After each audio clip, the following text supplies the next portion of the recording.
Hi,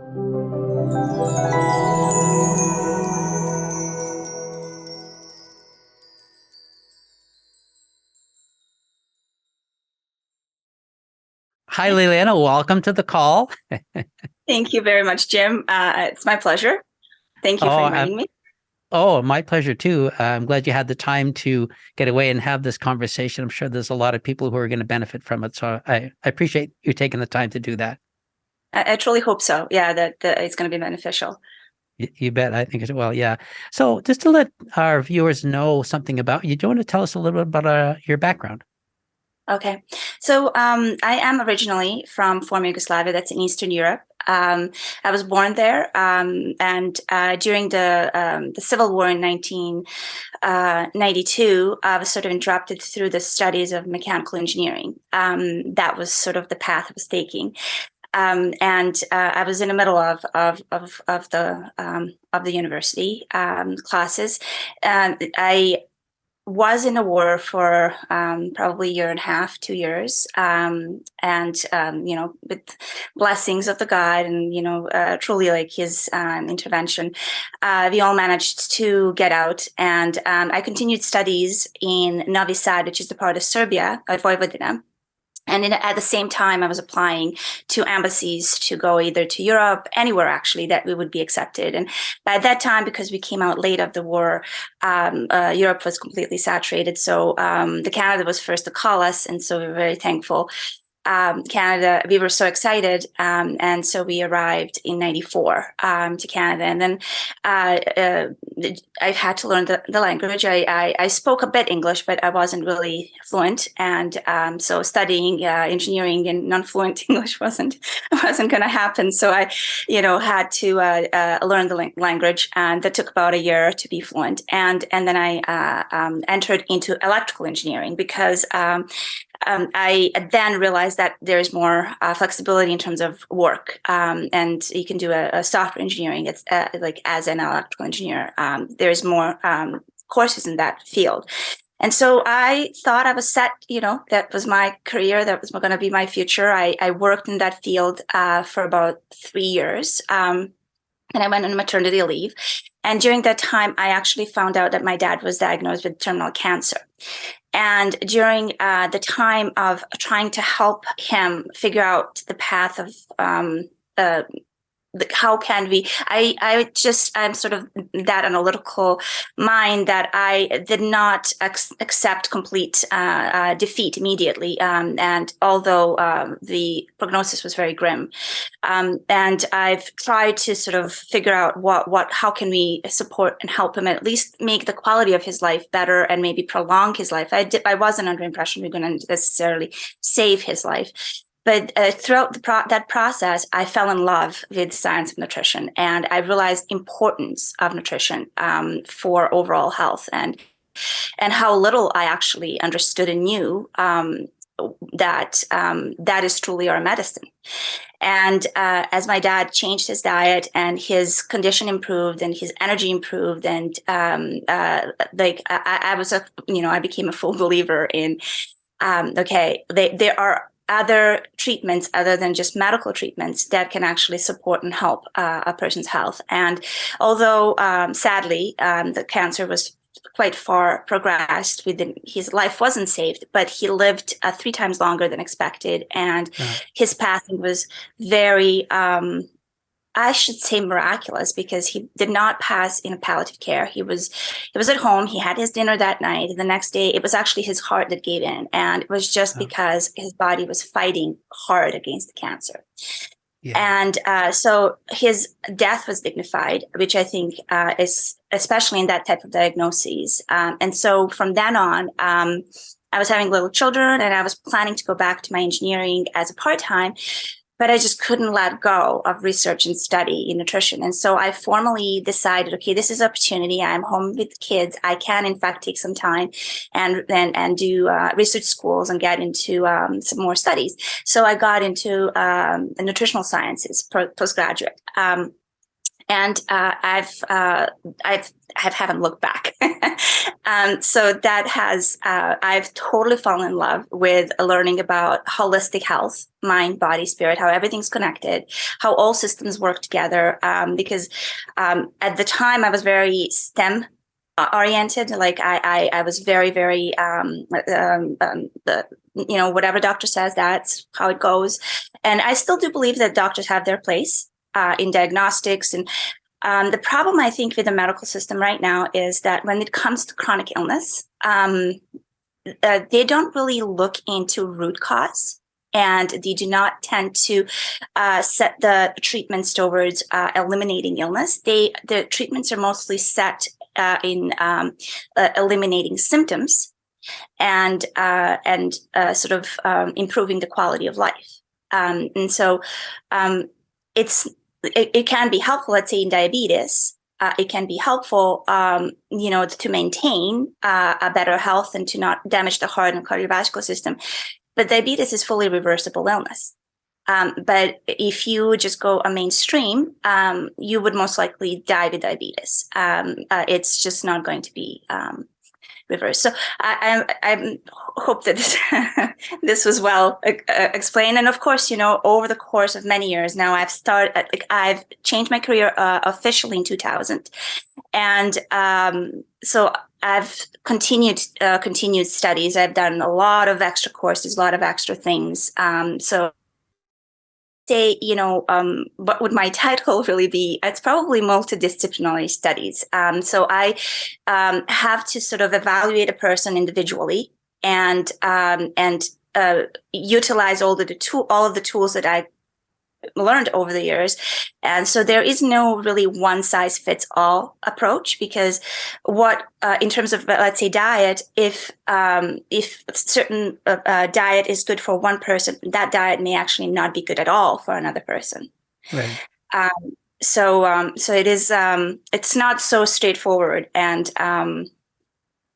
although some general things are, but when it comes to individualized health, there are a lot of differences. Yeah, that's one thing we learned from you. If you remember, you helped Marilyn sort out her digestive things, which was great. But we learned that, there isn't a one size fits all, that just because one person benefits from a supplement or a change doesn't mean the other person. In fact, it could actually make the other person worse. So Right. That's why it's so important to talk to someone like you to get the specifics before you make these, dramatic changes, just to see if it's a good thing. Yes. Yeah, I do agree. And sometimes even with, I always say to my clients, like, it's what we do is a detective work. I am learning about you as we go. And, and I may be set on this path, and then something, you say, or something I realized, or something we were doing, and your response to it tells me something else. And then we have to change the path to go on a different path. So it is a detective work. It's not black and white. And it's constantly adjusted to the body and to the person's state, because our body and all of the systems in our body, they're constantly shifting their states. Yeah. So, and we know that even from anxiety standpoint, as there's shifts even during the day, circadian shifts, where we have worse anxiety during the day, and then, better. And so we don't just conclude dependent on a couple of days, whether we are, on the right path or a wrong path. Yeah, totally. Yeah. Marilyn, I still chuckle about the one thing we learned from you is the order of foods you eat. Yeah. We love eating our dessert first, but just kidding. But, it's just a thing that a lot of people don't think about, is that there is an order to food. And so it was good for us to learn those things. You've helped us immensely. So I don't want to take a whole lot of time, but I wanted to ask you about flavonoids. We had a member submit a question about flavonoids, that they increase, GABA in the brain. And he was wondering if it would cause the same effect as actually taking a benzo. And if it did, would he go into withdrawal if he started cutting back on the flavonoids? So that's the question I wanted to run by you today. Yes. Yeah. Thank you. That is a very good question. Flavonoids, or some know it by flavonoids. There's a couple of different names that how they call them, and even in the group of flavonoids, there's subgroups. they're actually considered phytochemicals, and all fruits and vegetables contain them. We have over 6,000 different flavonoids. Wow. Known flavonoids that we actually know that. So there's probably a lot more that we don't know about. They have an amazing effect on human body. They're essential, but they come, God's brilliant. They come in micro amounts in all of our foods, all of the fruits and vegetables, naturally grown. Now, people can buy supplemental flavonoids, such as quercetin, for example. And each and every flavonoid has a bit of a different effect, but they all have an effect on inflammation of the body. And so they actually help alleviate the inflammation and alleviate the stress. So flavonoids, although they are some specifically and some indirectly, some directly, do affect GABA receptor and help the enzymatic transfer. They do not cause the dependency like the medication does. Okay. It's so if the person takes it in large quantity and they've noticed the improvement, they may have psychological addiction to it, psychological a need for it, or feeling like as soon as they feel a little bit off, like they run over to their cupboard to take their flavonoid.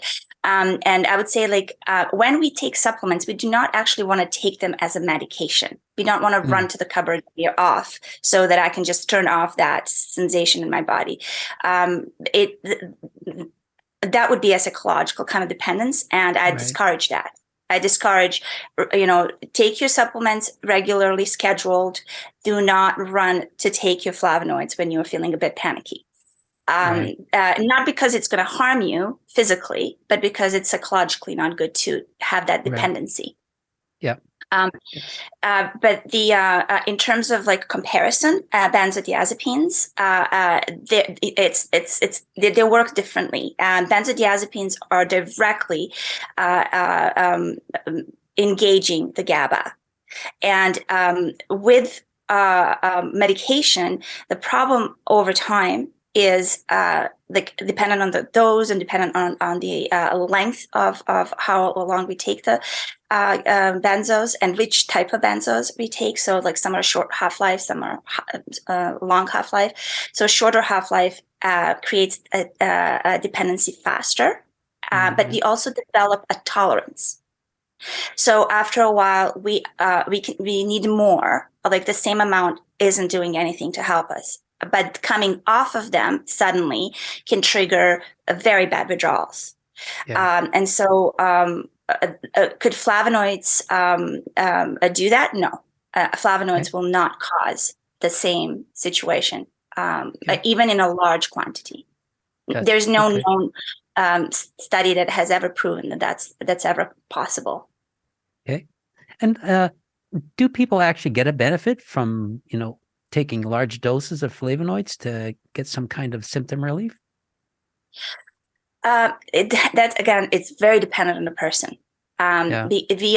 We always have to get into the root cause of why we are having an imbalance of a situation, where, let's say, in someone who has anxiety disorder or a mood disorder of any kind, or depression. Just because we know GABA is a so-called a stop amino acid, like it actually calms down the brain and makes us feel calmer, doesn't mean that pushing for more of that is actually going to create a desired effect. Right. In fact, sometimes pushing for more, we are because GABA and glutamine, which is the opposite of GABA. GABA is stop and glutamine is go. So excito chemical and inhibitory chemical. They are actually interchangeable in terms of like there are enzymes that work with them, and so GABA can transfer into glutamate, and glutamate can transfer into GABA. So just because we want GABA doesn't mean we're going to get GABA. And also like there is actually underlying reason why we are on a go and not stop is not engaging. And oftentimes that could be dysbiosis of the gut. which means like there's a microbiome imbalance. It can be a HPA-X dysregulation. And so prolonged stress. And I always say stress is stress. Your nervous system and your HPA axis doesn't care where the stress is coming from. It can come from your diet.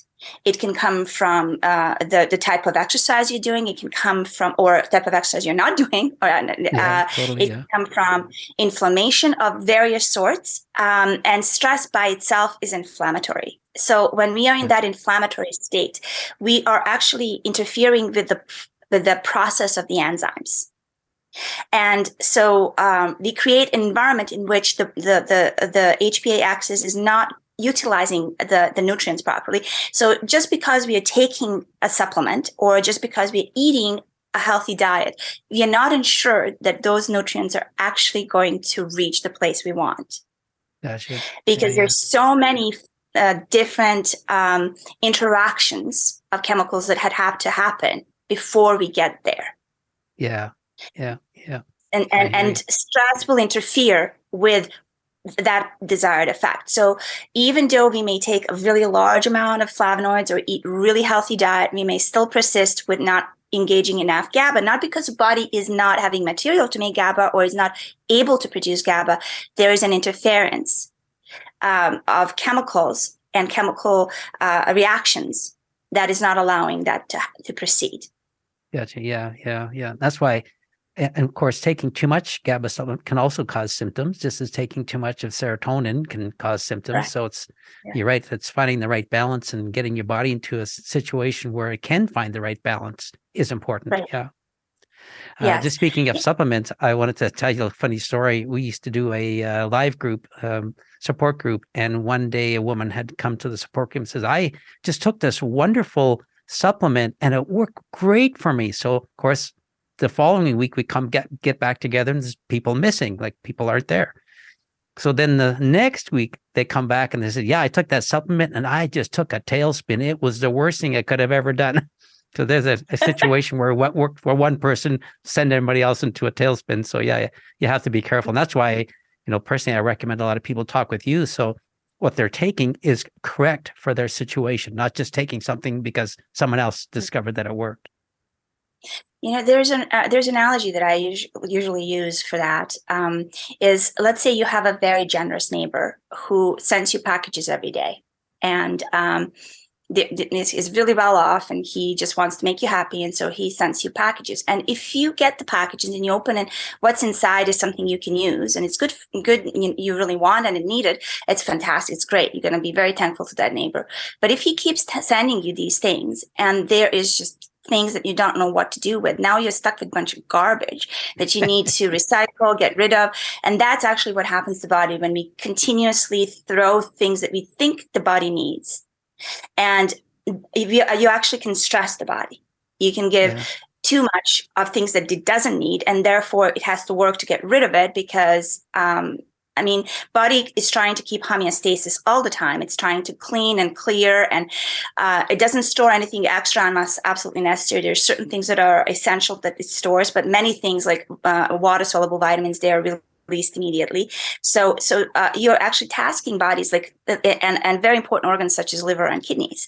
So it is kind of knowing, okay, when I give the package, then I get the packages that I need, like, and I'm happy. That's a good thing. But when you get too much of things you don't need, you actually not helping your body. Yeah, gotcha. That's a good analogy. Yeah, you bet. Yeah. So just running out to the store and taking supplements that other people have taken isn't probably not a good idea. No, and that happens so often. That happens so much. And also taking, just relying on supplements. I've had years ago in a clinic, I had a client, a lovely lady, very smart, very analytical, which I find a lot of people who have anxiety disorder tend to be. Very analytical, very smart, where, researchers, they by the time they come to see you, they already know quite a bit.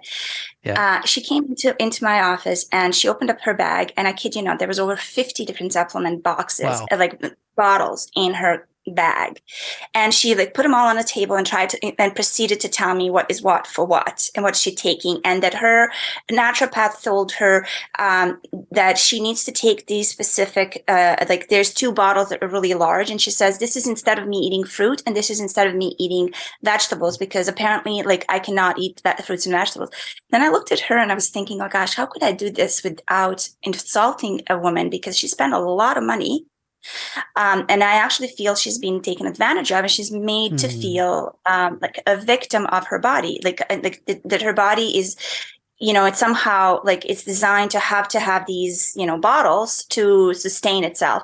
And I said to her, she was a believer. She was, she believed in God. And I said, listen, I said, you believe in God? She says, yes. And I said, you think that God is very, very intelligent? And she says, yes, much, much more intelligent than humans. She says, yes. I said, do you think that God would be so neglectful that he would make us depend on something that humans make? And I said, if it was that good for us, don't you think that these things would be growing on trees? And she was kind of looking at me. And I said, I really don't want to offend you, but maybe right now you can't eat fruit because you have very bad dysbiosis in your gut. But in time, trust me, you will be able to eat it in, of course, normal amount. And so then later on, I figured out the way how she was eating food. She would eat entire box of apples. Like she would eat like 20 apples in one day. And, so we had to discuss, moderation. And so she went from extreme intake of these so-called healthy foods to not at all. And like, depending on a bottled supplement to replace it. So it is kind of fine. I always say moderation in everything, including moderation. That's good for you. So taking a whole bunch of things isn't really that helpful. No. I actually have personal situation with my husband who is really into athletics and sports. And a couple of years ago, he was playing soccer with his workmates, and he noticed that his knee was bothering him. And so he was asking me, is there something anti-inflammatory that I can take that can help me with that? It was due to, his age as well as, pretty rough play. And so I said, well, nutrients can do things, but they won't provide necessary miracle. Sometimes you have to rest, but you can take turmeric. And so and I gave it to him, and I put a bottle, and I said, take the 2 tablets every day. And he noticed that when he took them, that pain was not there anymore. Well, one day he decided on his own, without talking to me, to take 4 of those pills. And he had to stop on highways. He was going to a meeting. He had to stop on the side of a highway to throw up because his body rejected such a large quantity of. And he was like panicked. He's like, oh, this is what I said. Like, what did you do? And he says, I took 4. I said, well, more is not better.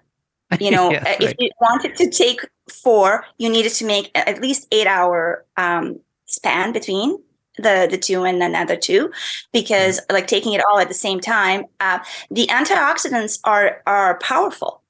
They're powerful in the body, and when you don't want body to be overly like, for example, when you go to like when they induce a detox or reduce the inflammation, like when you overactivate the immune system, you can actually cause yourself harm. It's not going to be good. Yeah, totally. Yeah. I don't know if you remember this, but years ago, You said that when a person is coming down with a cold to take oregano oil. Do you remember that? Mm-hmm. Yes, I do. Yeah. I think we told you the story that when we were in the U.S., everybody's coming down with colds. We usually get together for coffee and we're all sitting around and everybody's getting sick.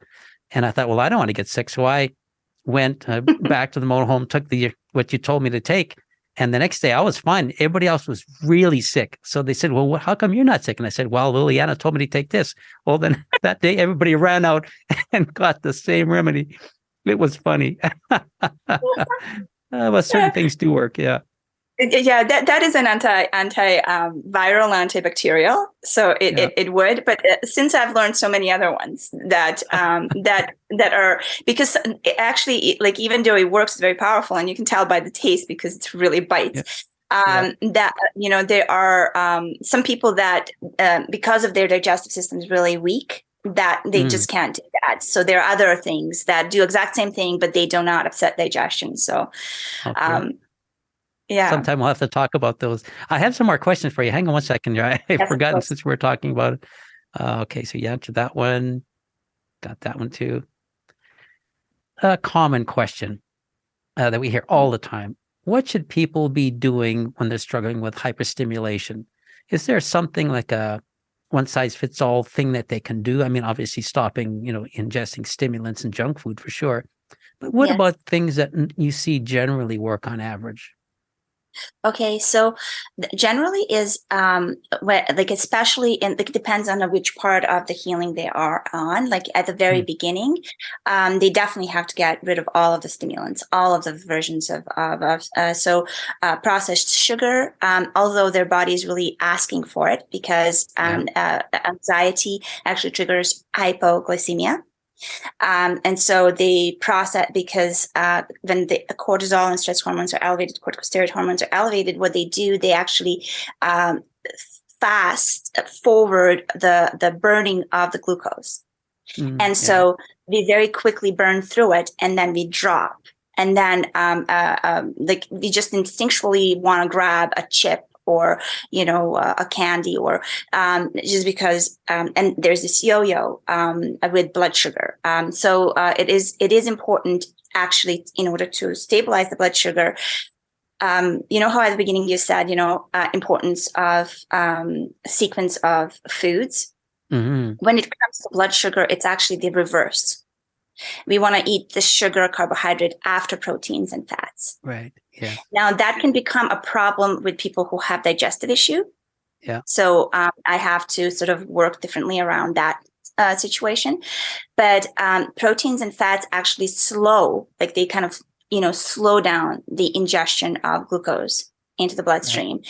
And so they stabilize the sugar. And by doing so, we can ground the body. So people who are vegan, vegetarians, especially French fry vegetarians, I like to call them, the ones that are like eat junk food for their like vegetarian, they are in a really bad situation without protein and fats. Right.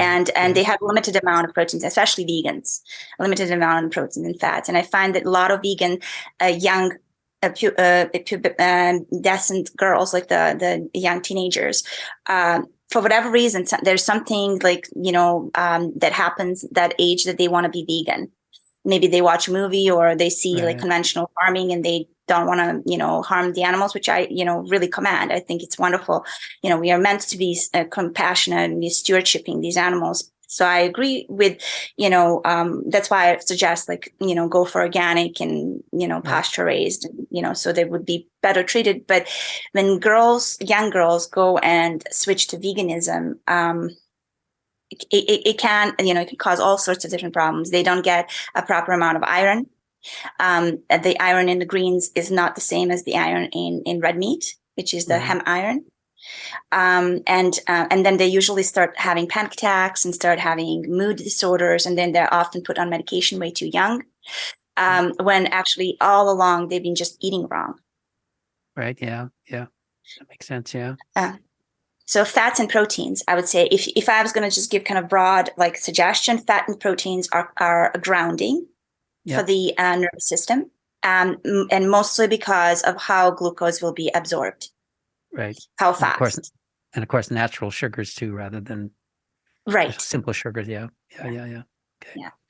And avoiding other chemicals other than like you're thinking of the caffeine, because we directly know that caffeine is designed to be stimulant and to sort of hit the sort of a go button for people, and kick the adrenals into producing cortisol and corticosteroid hormones, because that's actually what helps us feel better under stress. But there's other things that are very insidious and hidden in a lot of foods, such as salad dressings and soups and sauces, and they are derivatives of monosodium glutamate. Right. Byproducts of monosodium glutamate. By law, they don't have to even mention it if it's below 30%. Wow. So they'll mention it under things like natural flavor. And what does that even mean? Like when they say natural flavor, it can be anything. It can be a lot of very bad chemicals in that. Gotcha. So aspartame is actually way worse than caffeine, even because it directly affects the brain cells. It actually kills them. It's an excitotoxin, so the brain cells are so excited that they actually explode in happiness. It's sort of and it can cause things like neurological problems, or at least like be a trigger towards, like if someone has a genetic predisposition towards MS, it can actually be a reason to push them into that direction. Oh, really? Wow. So aspartame, like in Parkinson's disease as well, like any kind of neurologic disease, you want to stay away from neurotoxins. And there are many, like I just mentioned a few, but there are hundreds, and they go in processed foods. That's the thing. It's, you're hard pressed to avoid them if you're eating processed food all the time. In years gone by, people were buying natural whole foods, making their dinners, but now it's just run to whatever fast food thing you got and away you go. But that's not good because it's loaded with all kinds of things that are, going to get the body heading in the wrong direction. Yeah, it was interesting. A couple of days ago, I was watching this, like it was like a TikTok video. It was an Italian young man was interviewed by an American, and an American asked him, so what do you think of America? Like he was only a couple of months in United States, and he says, what I do not like about America is that nobody knows how to cook. He says, in Italy, everybody cooks. And he's like in his 20s. He says, I went out of my way to show that, driving to McDonald's and waiting for 10 minutes. And, it's actually more expensive than you going to a grocery store, and buying something to cook by yourself. And I was like, my goodness, like he's so right, because we are so conditioned. We don't have time. But we have time to wait for 20 minutes in that line. We don't have time to cook our meal.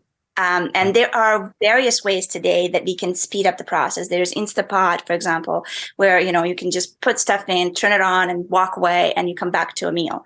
And so what I say to my clients, I used to actually have a group sessions, and I would have a group of clients, and we would go actually on a field trip, and I would take them to the store, and I would show them ingredients. Like we'll go from like aisle to aisle to aisle. And typically I would, one of the things that I would suggest, try to avoid aisles, because how any grocery store is set up, it's like you have produce and fresh meat and fresh dairy in the periphery of the store. And then in the aisles is all processed foods. So I only really go to aisles occasionally for things like, if I need baking soda, or if I need something like specific. But I avoid those aisles because they are, first of all, they're very hyperstimulating, to be honest. Yes. There's so many things, like, and making a decision of, like 50 different types of chips, but every single one, like if you read these ingredients, and eventually my daughters used to say when they were little, Mom, stop reading. We know we're not going to get it. Because it's like, I would read, okay, let's see if I can get it for you. I'm like, I'm sorry, it has this and this, and I can't get it. It's like, Mom, just don't. As soon as I turn it around, they know they're not going to get it. They just walk away. Yeah. Oh my. But the advice that I give to people, the best ingredient when it's no ingredients. It's like, and if you're buying something that's packaged with ingredients, if it has more than 5, and if it has anything that you cannot pronounce, like don't take it, because it's most likely a chemical. A chemical that won't be good for you. So like if it's a bread, like if you go into bread aisle and you'll think, okay, bread, what does bread have? Bread has flour, bread has water, and maybe some raising agent like yeast. But when you read ingredients, you have over 50 different ingredients. What they put in that is, the things so it's a chemical that if I make a bread, if it's not eaten today, it'll be moldy tomorrow. But those breads are sitting on that shelf for days before they are actually consumed, right? And so what makes them last that long is the chemicals that are prolonging their life. But those chemicals are bad for your microbiome and for your body. So bleaches and it literally, if you really pay attention, there can be like up to 15 to 50 different ingredients. Wow. And you want to avoid that. Yeah, totally. Yeah, you do. Yeah. Wow. I have one more question, I think. Let me have a look here. Yeah. One last question we get asked often. What do you recommend from a nutritional standpoint to reduce elevated levels of cortisol? As you know, on YouTube and on TikTok, there's a bunch of people talking about ways to naturally reduce cortisol. So what's your recommendation? Okay, so when the cortisol, it's kind of understanding the reason why is the cortisol elevated in the first place, and so finding an actual legitimate root cause. For someone who has developed anxiety disorder, of course, what came first, chicken or the egg? What triggered the anxiety disorder? Was it an event, or was it actually, that there was some kind of a microbiome imbalance? Because our brain, our gut is our second brain, really, and it's 80% of our immune system is in our gut, and the HPA-X communication is very dependent on the gut microbiome, because there are certain nutrients that are not going to be absorbed if we do not have good optimal digestion. And so, like, for example, in order to reduce when the cortisol is elevated, that is the sign that we are dealing with stress somewhere in the body, whether that is inflammation, whether that is psychological stress, whether that is physiological stress. The cortisol is elevated for a reason, and it's actually protective. It's trying to protect you. It is, you're dealing with the stress, therefore it's suppressing the inflammation. It is trying to help you digest, have energy, so you're digesting carbohydrates faster, and you're burning through a lot of nutrients. Then cortisol is elevated. So what are we ultimately going to eventually have if we do not address that, if we do not help the adrenal gland that is producing these hormones? And cortisol is just one of 50 different hormones that are involved when we are dealing with stress. So in that case, like, we will also have suppression of non-essential things. Like non-essential, so we will have suppressed digestion. We will have suppressed sex hormones. So miscarriages can be a reason for elevated stress, and elevated cortisol will actually trigger lack of progesterone. And so those 3 months when pregnancy is supposed to take, the person can't take because they don't have enough progesterone. Progesterone is being used to produce cortisol to deal with your stress. So, so it's kind of, and so what do we do? Like, we do not really want to force the cortisol down. We wanted to encourage the gland to produce less for good reason. So we want to give it nutrients that are necessary. So number one thing that needs to happen is improve digestion so that the microbiome can start digesting your B vitamins. So B6 is actually precursor to your serotonin and GABA production. And when your serotonin and GABA are lower, your cortisol is going to be higher to compensate.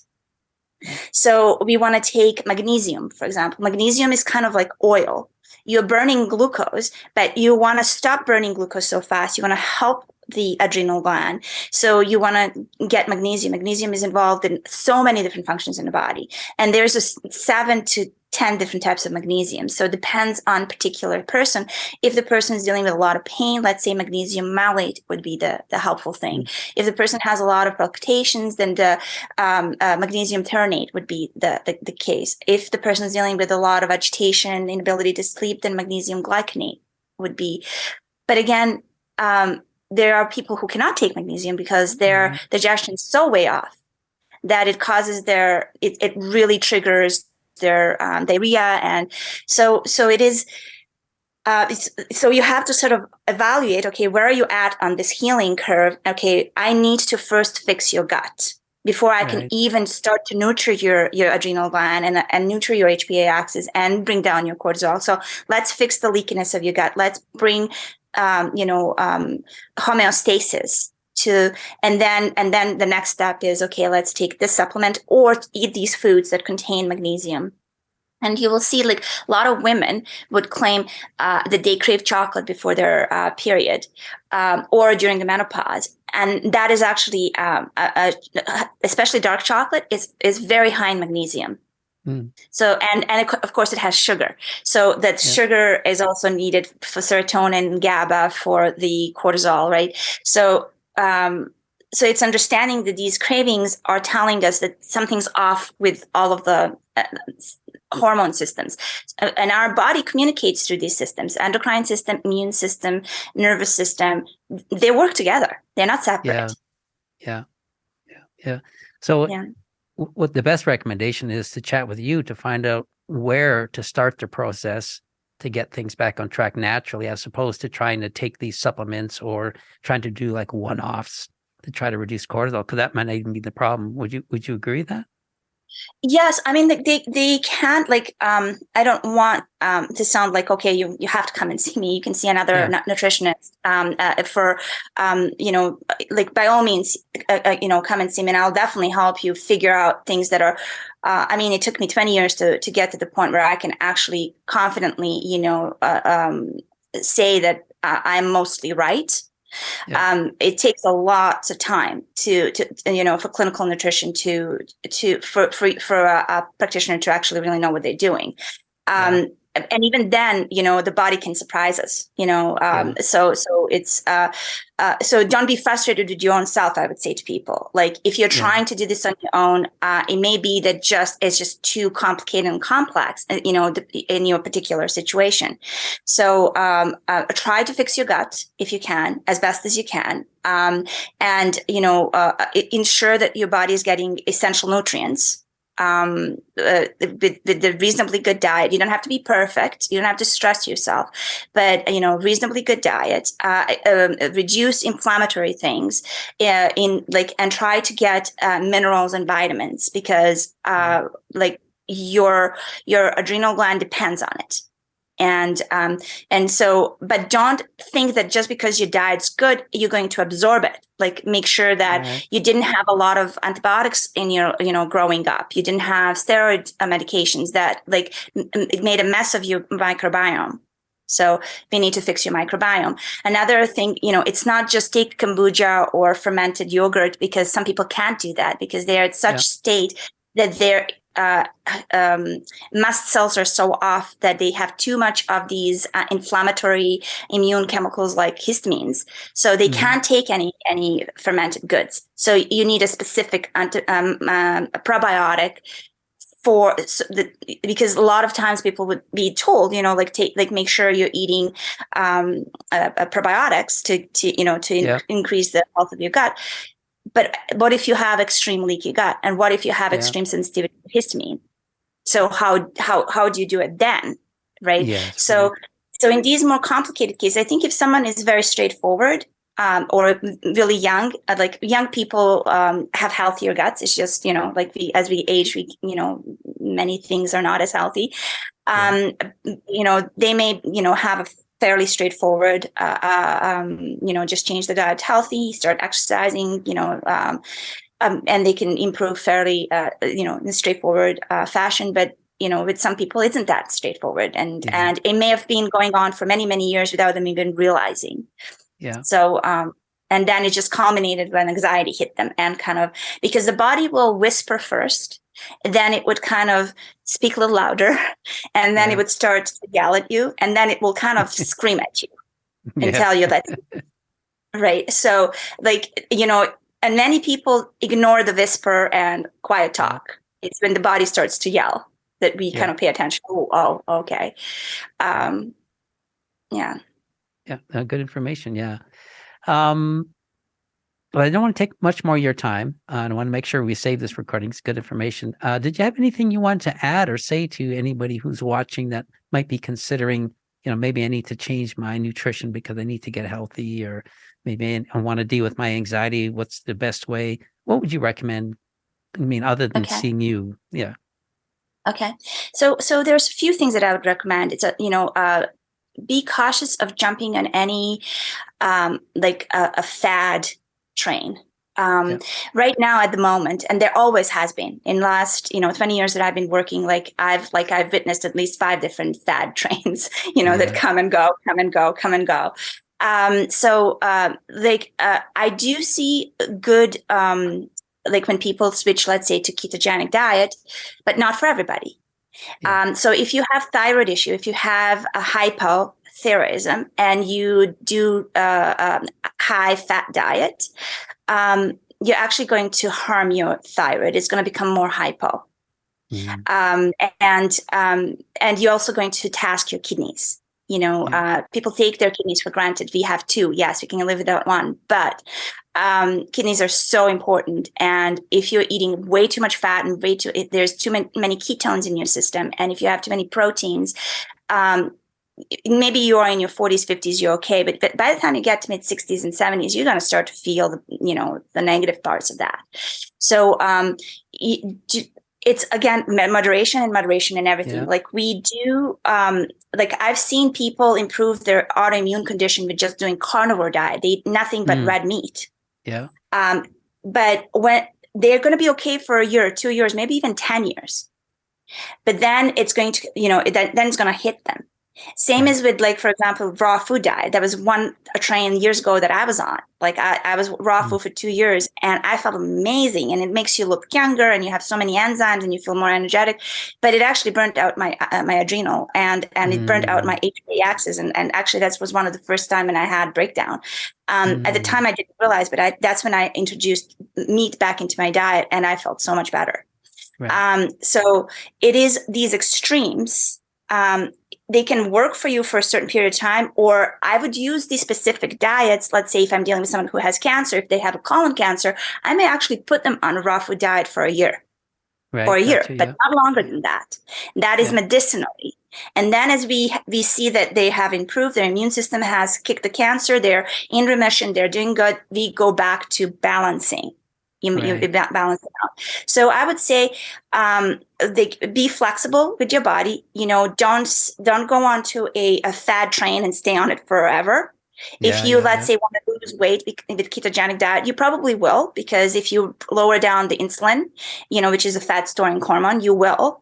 But don't underestimate the fact that if you lose weight that way, you may lose a lot of muscle. Right. Yes. Yeah. So understand that the muscle needs glycogen, right? And so that's how my muscle grows. We think muscle needs protein, but actually muscle is fed on glycogen. So is the brain. So we cannot completely avoid carbs. And I mean, God, again, we go back to God's creation. What did he give us in the garden? He gave us fruits, vegetables, seeds, nuts, and animals. So he wants us to eat all that. And some people are better on, there is such a thing as metabolic type. So we are born with genetic predisposition. There's a test we can do for that. So if you are, let's say, carbohydrate type, but you switch to ketogenic diet, you will be confused why it's not working for you. You may lose weight, but you're not going to have good energy. You're not going to be well. You're going to go to a doctor. You're going to be put on Synthroid because your thyroid's now, working really poorly.